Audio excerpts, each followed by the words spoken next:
अरब सागर के गहराई में समुंदर में उठती लहर के देखी, जिनमें जितना शोर बा ओकरा अंदर उतना ही सन्नाटा पसरल बा। उहे सन्नाटा में दफन बा न जाने कितना रहस्य।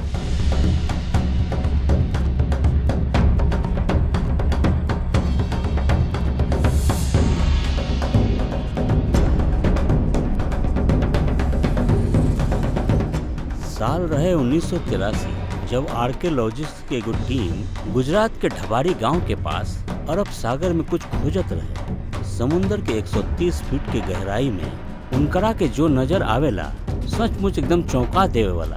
आखिर उन्होंने समुद्र में ऐसा का देख लिया कि ठंड में भी उनकरा के पसीना आ गई, जेकरा के जान के बॉस भी कुछो ना बोले सकले। जाने खातिर चली हमरा साथे।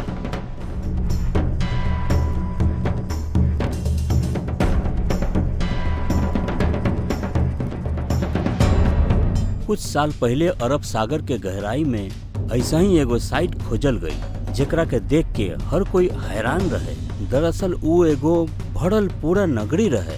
ऐसा नगरी की उतना खूबसूरत रहे कि ओकरा के केहू एक बार देख लेवे तो देखते ही रह जाए। ऊंचा ऊंचा दीवार, बड़ा बड़ा गेट और उन पर की गई नक्काशी, सड़क, भव्य महल, पूरा वेल प्लान शहर जो आज के शहर के भी पीछे छोड़ दी। समुद्र के गहराई में ऐसा नगरी देखकर आर्कियोलॉजिस्ट हैरान रहलन। आखिर ये नगरी एजिया पहुंचल कैसे और ये कितना पुराना बा? ये अब सवाल उनकरा मन में रहे, जिनका जवाब ढूंढे खातिर वो पत्थर के सैंपल लेवल गई और कार्बन डेंटिंग से पता चलल कि वो पत्थर महाभारत काल के बा और ये वह नगरी बा जेकरा बारे में महाभारत में भी बतावल गईल बा, यानी श्री कृष्ण की नगरी, द्वारका नगरी, जेकरा के भगवान श्री कृष्ण ने समुद्र के किनारे बसेले रहे।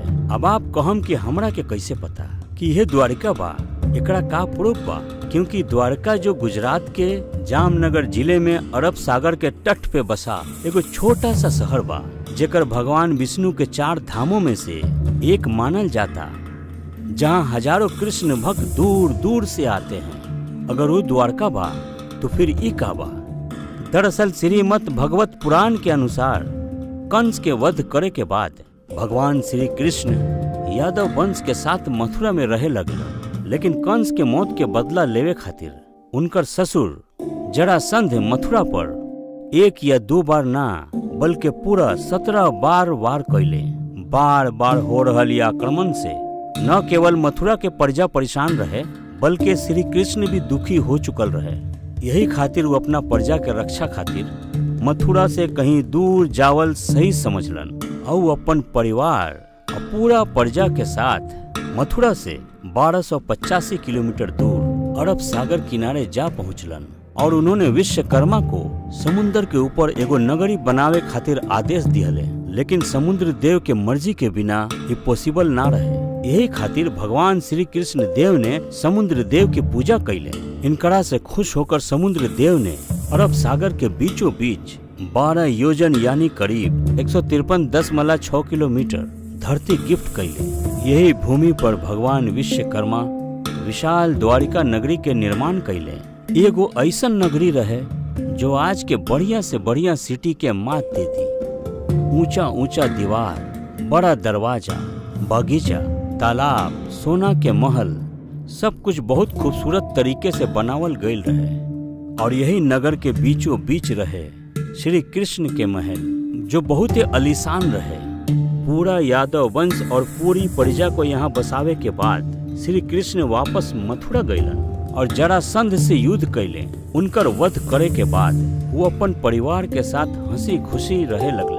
लेकिन कहते हैं ना कि यहाँ कोई भी चीज हमेशा ना रहेला, सुख दुख आवत जात रहे। और श्री कृष्ण भी इस चक्र के हिस्सा रहे। दरअसल कुछ समय के बाद पांडव और कौरवों के बीच युद्ध शुरू होता है, जिसमें भगवान कृष्ण अर्जुन के सारथी बने।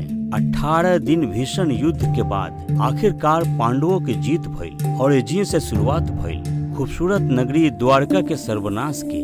दरअसल महाभारत स्त्री पाठ के अनुसार माता गंधारी ने जब अपने 100 पुत्रों के सब देखली, तब वो दुख ना सह सकली। और उन्होंने भगवान कृष्ण को अपने बेटों के मौत का जिम्मेदार ठहराते हुए उनकरा के श्राप दे दिली कि जैसन हमर वंश के विनाश भइल बा, ठीक वैसे ही 36 साल तोहर वंश के भी विनाश होखी। श्री कृष्ण एकरा बारे में पहले ही से जानत रहलन। यही खातिर माता गंधारी के श्राप को आशीर्वाद समझ के रख लेलन। एकर अलावा एगो और श्राप रहे जो यादव वंश के विनाश के कारण रहे। दरअसल 36 साल बीत गए रहे। अब वो समय आ चुकल रहे जब माता गंधारी के श्राप को सच होवे वाला रहे। पूरा यादव वंश नशा के लत में डूबल रहे। धीरे धीरे उन्होंने आपस में ही लड़ाई शुरू कर दिले। फिर का रहे, अंदर ही अंदर यादव वंश में युद्ध छिड़ गए। भाई भाई के मारे लगल और धीरे धीरे पूरे राजवंश के विनाश हो गए। ये सब देखकर बलराम जी ने धरती का त्याग कर दिया और श्री कृष्ण जी जंगल की तरफ चल गए। कुछ देर चले के बाद वो एगो पीपल के पेड़ के नीचे जाके लेट गए। तबे एगो शिकारी ने उनकरा के हिरन समझ के तीर चला दिया। ये वही शिकारी रहे जो मछली के पेट से निकलल टुकड़ा से तीर बनौलस और ये वही जहरीला तीर रहे जो लोहे के मूसर से बनल रहे। जैसे ही ये जहरीला तीर श्री कृष्ण के लागल तो उनकर मौत हो गई और उनकरे साथ पूरा यादव वंश खत्म हो गई। जब अर्जुन के ये पता चलल तब वो दौड़ के द्वारका पहुंचलन, लेकिन तब तक वहाँ सब कुछ खत्म हो चुकल रहे। पूरी द्वारका आग में जड़त रहे। ओकरा बाद अर्जुन ने जैसे तैसे खुद के संभरलन और जलती हुई नगरी से लोगों के बाहर निकललन। खाली होते ही द्वारका नगरी हमेशा के लिए समुद्र में समा गई। अब आपके मन में जो द्वारका के लेके कंफ्यूजन बा, एकरा भी दूर करत है। दरअसल द्वारका के दो हिस्सा में बांटल गई, द्वारका और बेट द्वारका। द्वारका समुद्र के किनारे बसल एगो छोटा सा शहर बा और बेट द्वारका अरब सागर के बीच बसल एगो द्वीप। काफी सालों तक तो बेट द्वारका को माइथोलॉजी का पौराणिक कथा मानकर नेग्लेक्ट कियल जात रहे। एकर रीजन ई रहे कि हमरा पास ऐसन कोनो प्रूफ ना रहे जो पौराणिक कथाओं में शामिल ये खूबसूरत से नगरी को असली में साबित कर सके।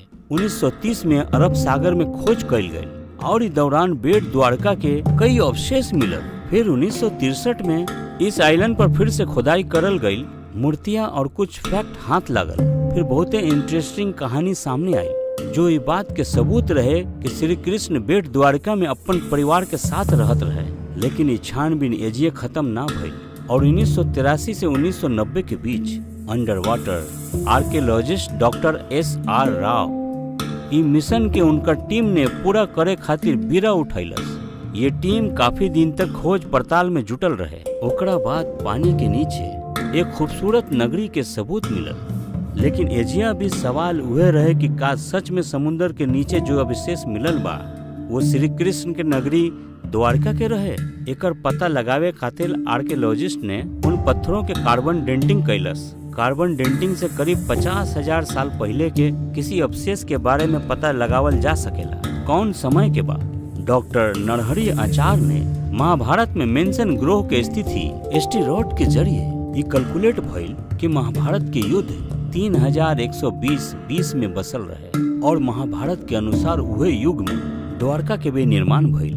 जब पत्थरों के कार्बन डेंटिंग करल गई तो पता चलल कि पत्थर उहे समय के बा, लेकिन पत्थरों के का बा वो तो कोई भी समय के हो सकेला। अब इसे कैसे पता चलल कि द्वारका के ही अवशेष बा? ये बात के प्रूफ करे खातिर आर्कियोलॉजिस्ट खुद गइलन अरब सागर में। समुद्र में मिलल एरिया के नापल शुरू कर दिले और शायद आपके जान के हैरानी हुई कि इस नगरी के मेजरमेंट 12 योजन यानी 153.6 किलोमीटर था। भगवत पुराण के अनुसार ये उतना ही जमीन रहे जितना समुद्र देव ने श्री कृष्ण को द्वारका बसावे खातिर देवल गल रहे। और ये बात के सबूत रहे कि श्री कृष्ण की नगरी द्वारका बा और समुद्र के नीचे आज भी ये खुदाई जारी बा। तई रहे कहानी श्री कृष्ण के नगरी द्वारका के। उम्मीद बा के रउआ के काफी कुछ सीखे के मिलल होगी। अगर ये पसंद आयल होके तो लाइक करी, शेयर करी, कमेंट करी और हाँ, सब्सक्राइब करल ना भूलब।